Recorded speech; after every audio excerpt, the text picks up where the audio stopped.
Good morning. Happy New Year. My name is Sunny Johnson, Honolulu Emergency Services Department. I'm here representing Honolulu EMS.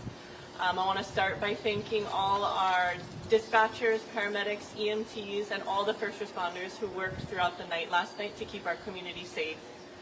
Although Honolulu EMS was busy last night, we had a below average night for New Year's Eve compared to the past years. We did transport a total of 6 patients. They were all transported in serious condition for multiple injuries, and they were transported to various hospitals. These incidents happened at various areas across the island. They were treated for burn-type injuries. Some of them were also treated for blast-type injuries, penetrating trauma. Thankfully, Honolulu EMS did not respond to any critically injured patients due to firework-related injuries. We do want to remind everybody, though, going into the weekend, that we're not out of the woods yet. We'd like everybody to continue to celebrate safely, not only with fireworks, but also on the roadways. Be cautious when you're out there. Be cautious about your drinking. If you're going to be drinking, plan to get a safe ride home. And with that, I'd like to bring up HFD PIO Jamie Song. Hi, good morning and Happy New Year. Fire Captain Jamie Song with the Honolulu Fire Department. Last night we only had 2 fireworks-related fire incidents, down from 30 last year, so we're really pleased with that. Both were fairly minor. The first was in Waianae. A firework landed in a vacant lot, and it came in as a wildland fire. Luckily, the engine company in Waianae was able to put that out quite quickly. The other was a firework that landed on the roof of a church in town. There was no fire found. So I think in both instances we got quite lucky that it wasn't more significant or severe, but it does highlight the dangers of illegal aerial fireworks and the fire damage and the potential that it has for loss of property and damage to property. So echoing what Sunny said, we just want to encourage the public to remain safe and be responsible through this holiday weekend, and let's just take care of one another. Thank you. Yes. I was going to ask, was there a certain time that these calls surged? Was it before or after midnight or closer to? So for us, and maybe it's the same for EMS, Sunny can comment on that, but we definitely see a surge just before midnight and around midnight. But it's pretty much, for first responders, it's busy the whole night. You see, on top of your regular call volume, you see, more calls related to whether it's fireworks, whether it's drinking, things of that nature. A lot of people are gathering. So it's busy. It's incredibly busy the whole night. And we know, as first responders, when we're checking in for that shift on New Year's Eve, we know it's going to be busy. And so we're prepared for that. But for us, we do definitely see a peak around midnight. Yeah, to echo what Jamie said, we do see a surge right around the midnight time, probably starting at about 11 and going to about 1.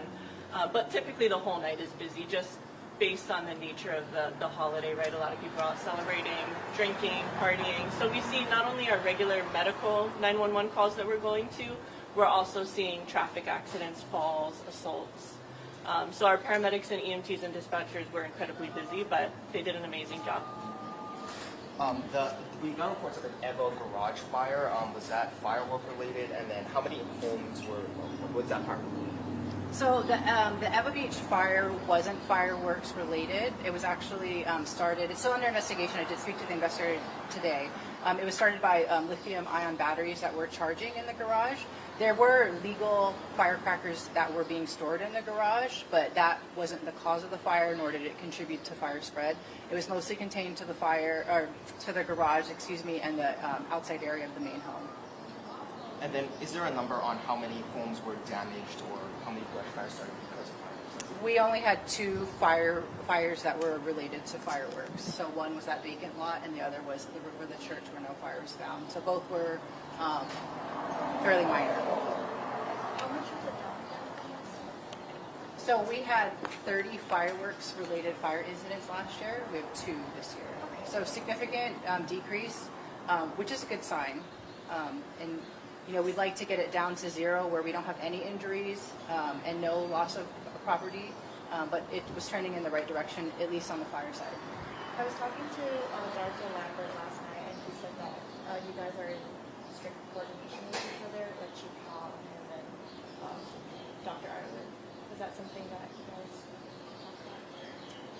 Well, we've been coordinating leading up to the holiday as far as, I mean, we're always coordinating as first responders just because we're constantly going to calls together. But there's been a little bit more coordination as far as, you know, there's been changes in laws, which is more of the law enforcement lane. I can let them speak to that. But just being on the same page so that we're ready to go and it's a coordinated, seamless effort. And then the night of New Year's Eve, and it was. I don't know if you want to add anything. Yeah, like Jamie was saying, we all work very closely with each other, especially the Honolulu Fire Department and Honolulu EMS. So leading up to New Year's, you know, we did prepare. We tried to learn from last year, so we have some extra resources available. But we're just thankful that it didn't happen like it happened last year. And we're thankful for the community for helping out and keeping everyone safe. We have police reports of 2 different 7-year-olds being treated for being taken to the hospital, one at Monopolis and one at Union Street. Were either of these firework related? We did respond. Honolulu EMS did respond to one 7-year-old girl that was injured due to a firework-related injury. That was in the Kaneohe area, and she was transported by EMS in serious condition for burn-type injuries. Was most of the injuries caused by like illegal firework use or just misuse of illegal fireworks? So we suspect that they're illegal firework use due to the nature of the injuries that we saw, the mechanism of the injuries. We saw mostly blast-type injuries, which is something that you don't typically see from legal fireworks. So while we can't say for certain, we suspect they were illegal firework use, yes. Is there any update on the 7-year-old or how she's doing or how they're doing? Unfortunately, we don't have access to the hospital records, but what I can say is that our paramedics treated her on scene. She was in serious condition, so we're hoping that she will be okay.